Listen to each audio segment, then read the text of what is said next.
Hello my dear students, आज हम लोग बात करेंगे मॉडल क्वेश्चन पेपर फार्मास्यूटिक्स जो कि डिप्लोमा फर्स्ट ईयर के लिए है। जैसा कि हम लोग जानते हैं एग्जामिनेशन डेट अनाउंस्ड हो चुकी है diploma first year as well as second year दोनों के लिए। जो एनुअल एग्जामिनेशन जुलाई में होना है। फर्स्ट ईयर के एग्जामिनेशन पैटर्न में थोड़ा चेंज हुआ था। बोर्ड ऑफ टेक्निकल एजुकेशन ने भी और एज वेल एज पीसीआई ने भी एक फॉर्मेट दिया है कि कैसे आप डिप्लोमा फर्स्ट ईयर के एग्जामिनेशन होंगे, किन पैटर्न पे, जिसका डिस्कशन मैंने एक वीडियो लेक्चर में किया है, जिसका लिंक आपको डिस्क्रिप्शन बॉक्स में मिल जाएगा। उसी में आज हम देखें फार्मास्यूटिक्स में किस तरह के क्वेश्चंस आते हैं और कैसे उन्हें सॉल्व किया जाएगा। तो आइए देखते हैं। तो ये मॉडल क्वेश्चन पेपर है फार्मास्यूटिक्स का, जिसका subject course ER 2011T। Time देखा 3 आवर्स का है। मैक्सिमम मार्क्स 80 होंगे। अटेम्प्ट ऑल पार्ट्स, यानी तीनों पार्ट्स आपको अटेम्प्ट करने हैं। पार्ट ए, इसी तरह से part B and part C. यानी क्वेश्चन पेपर 3 पार्ट्स में डिवाइड होंगे। पार्ट ए जिसमें आपको शॉर्ट क्वेश्चन या multiple choice question, 1 word question आपको मिलेंगे। पार्ट बी में आपको मॉडरेट क्वेश्चन मिलेंगे एंड पार्ट सी में आपको लॉन्ग क्वेश्चन मिलेंगे। तो पार्ट ए में देखा जाए तो यहाँ पे होगा answer all question, each question carries equal marks, यानी 20 क्वेश्चन आपको अटेम्प्ट करने हैं। एक एक नंबर का एक एक क्वेश्चन होगा। सॉरी, यहाँ पे 20 होना चाहिए था। ये तो यहाँ पे पहला एग्जाम क्वेश्चन है, Silverson mixture is use for the preparation of. तो सिल्वरसन मिक्सर जो हम लोग यूज करते हैं, ये हम लोग लिक्विड मिक्सिंग में पढ़े होंगे, जहां पे हम लोग इमल्शन में इसको यूज करते हैं।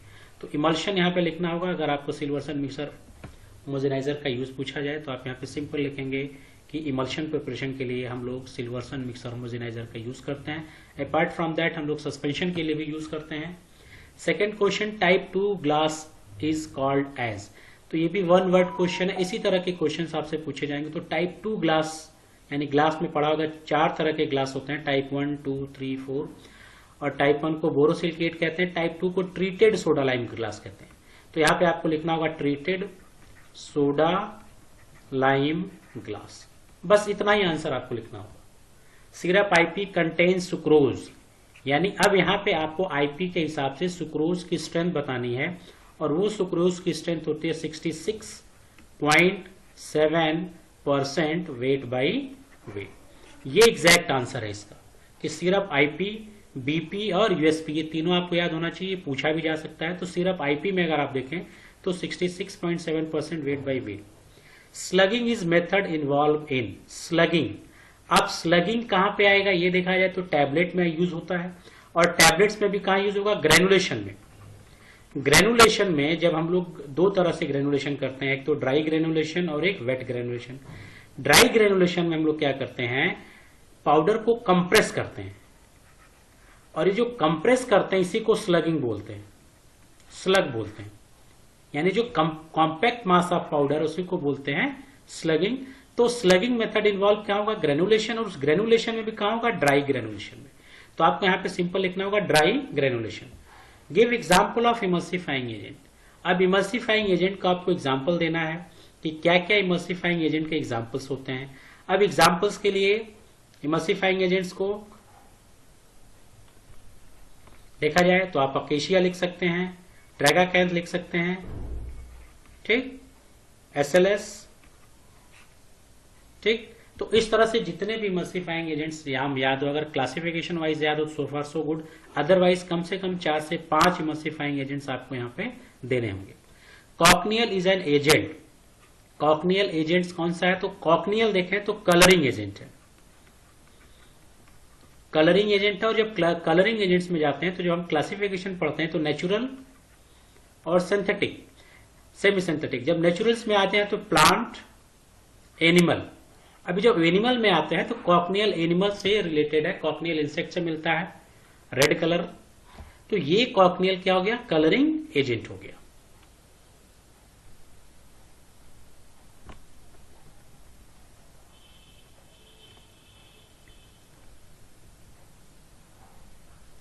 अब नेक्स्ट क्वेश्चन है principle of freeze dryer. Freeze dryer यानी ड्राइंग में फ्रीज ड्रायर आता है। प्रिंसिपल इसका क्या है, अगर प्रिंसिपल देखा जाए 1 वर्ड्स में अगर आपको लिखना है तो क्या होता है प्रिंसिपल, तो फ्रीज ड्राइंग में सबसे पहला काम हम लोग कहते हैं फ्रीजिंग।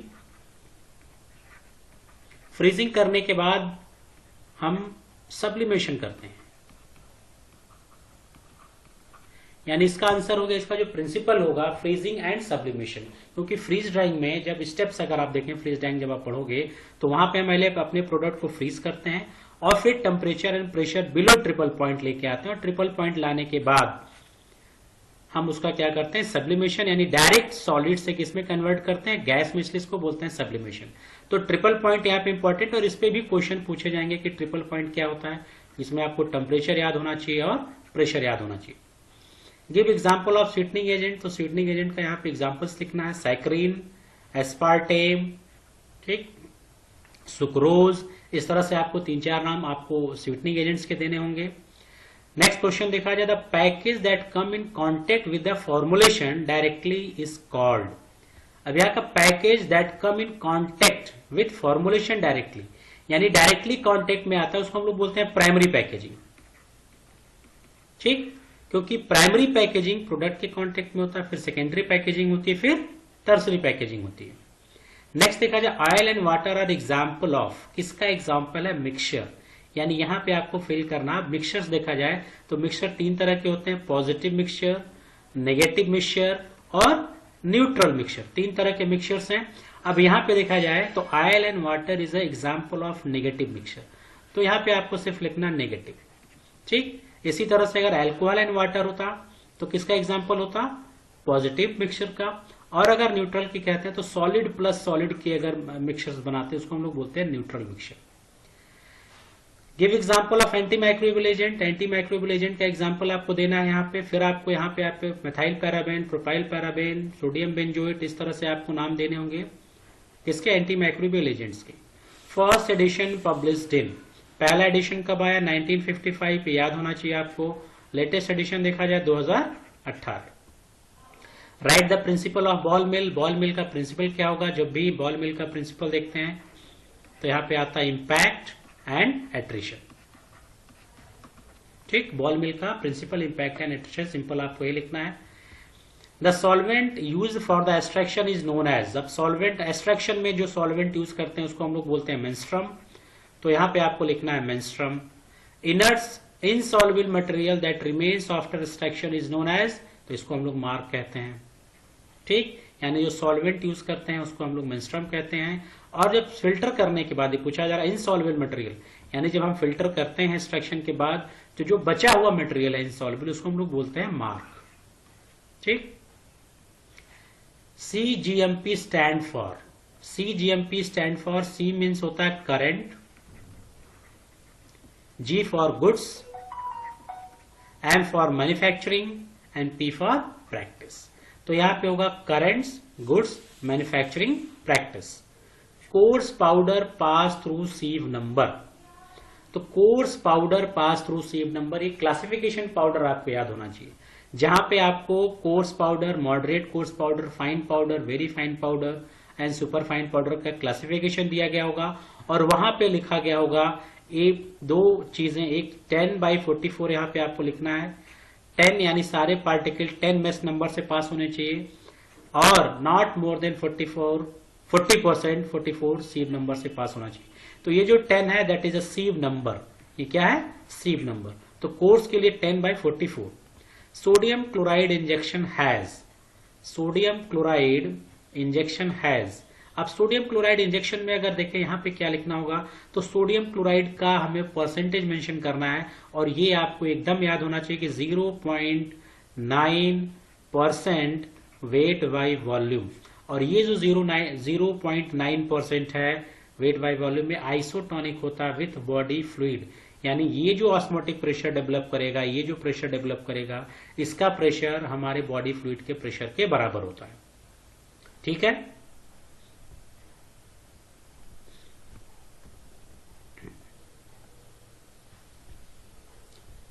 नेक्स्ट क्वेश्चन देखा जाए, what would be the proportion of oil, water, emulgent and gum for the primary emulsion containing fixed oil। अब आप मेथड ऑफ प्रिपरेशन इमल्शन अगर आपको याद हो, उस कंडीशन में प्राइमरी इमल्शन का प्रिपरेशन करते हैं तो फिक्स्ड ऑयल के लिए, वोलाटाइल ऑयल के लिए और मिनरल ऑयल के लिए रेशियो दिया रहता है। अब उस रेशियो में हमको याद करना होगा ऑयल का कितना रेशियो होना चाहिए, वाटर का और गम का।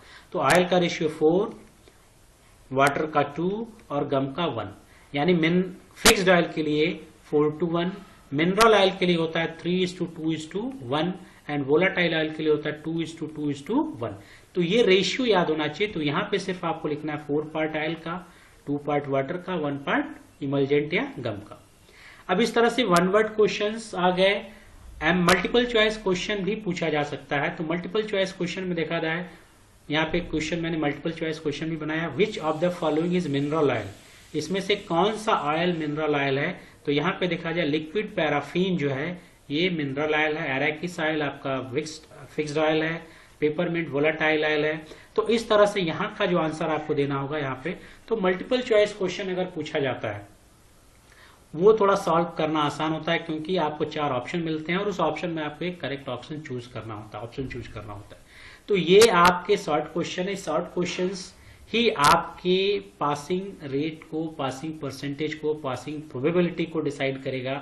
अगर ये जो 20 क्वेश्चंस आ रहे हैं और इससे अगर 20 क्वेश्चंस करेक्ट हो जाते हैं, इसमें 80% मार्क्स अचीव हो जाते हैं, तो ये 100% गारंटी है कि आप पास हो जाएंगे। लेकिन इस सेक्शन को अटेम्प्ट करने के लिए आपको सारे चैप्टर्स को पढ़ना होगा। जो भी 7 चैप्टर्स दिए हैं, उन 7 चैप्टर्स में डिफरेंट टॉपिक्स दिए गए हैं। उन सारे टॉपिक्स को रिवाइज करना होगा, पढ़ना होगा, उनकी एक समरी नोट्स बनानी होगी। हर टॉपिक का समरी नोट्स होना चाहिए, यानी हर टॉपिक के इंपॉर्टेंट पॉइंट्स होने चाहिए, और जो इंपॉर्टेंट पॉइंट्स होते हैं वही 1 वर्ड क्वेश्चन होकर निकल के आते हैं।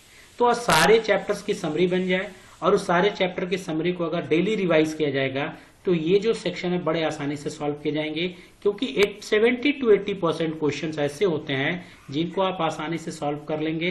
10 to 20% क्वेश्चन, यानी 1 से 2 क्वेश्चन ऐसा होगा जिनके लिए लगेगा कि डिफिकल्ट क्वेश्चन हैं। अदरवाइज 80% क्वेश्चन इजी, अगर आप सारे चैप्टर्स को थारोली पढ़ के और उसका एक समरी नोट्स बना लें तो ये सारे 20 के 20 क्वेश्चन अटेम्प्ट हो जाएंगे।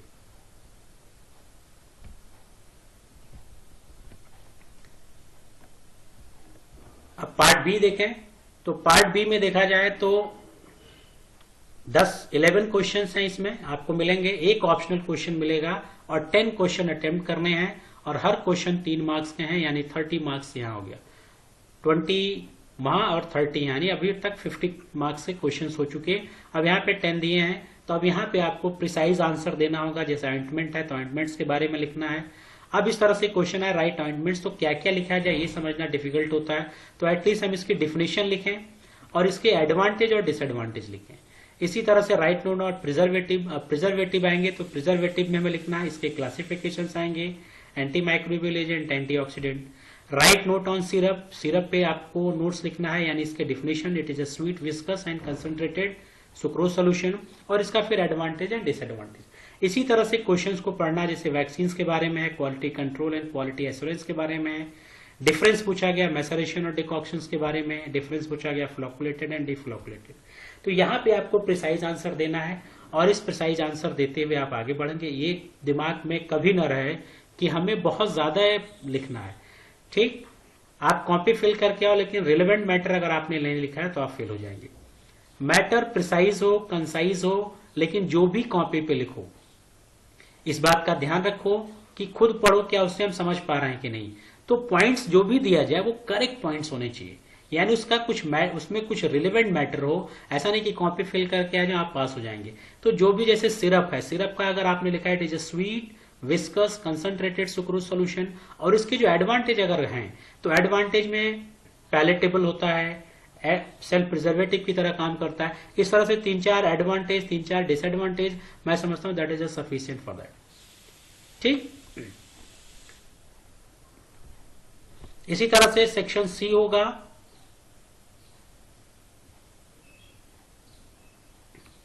सेक्शन सी जिसमें आपको 6 क्वेश्चन अटेम्प्ट करने और 7 क्वेश्चन दिए होंगे। यहां पे भी एक ऑप्शन मिलेगा, हर क्वेश्चन 5 मार्क्स के हैं, यानी 3 मार्क्स का था, 5 मार्क्स का। तो यहाँ पे आपको उस हिसाब से आंसर करना है, यानी थोड़े आपको ज्यादा लिखने हैं। जैसे पैकेजिंग मटेरियल के बारे में पूछा गया, अब यहाँ ग्लास के बारे में स्पेशली पूछा गया, तो डिफिनेशन लिखने के बाद आपको ग्लास के बारे में लिखना, और जब ग्लास के बारे में लिखें तो at least type 1, type 2, type 3, type 4 इसका क्लासिफिकेशन लिखना जरूरी है। स्कोप ऑफ फार्मेसी, ये चैप्टर फर्स्ट का ये क्वेश्चन मोस्ट प्रॉब्ली पूछा जा सकता है, तो आपको स्कोप के बारे में लिखना है, क्या क्या स्कोप्स होते हैं। Method of preparation of emulsion, यानी जो मेथड ऑफ प्रिपरेशन है, यानी dry gum, wet gum and bottle method, ये आपको मेथड ऑफ प्रिपरेशन यहाँ को लिखना है।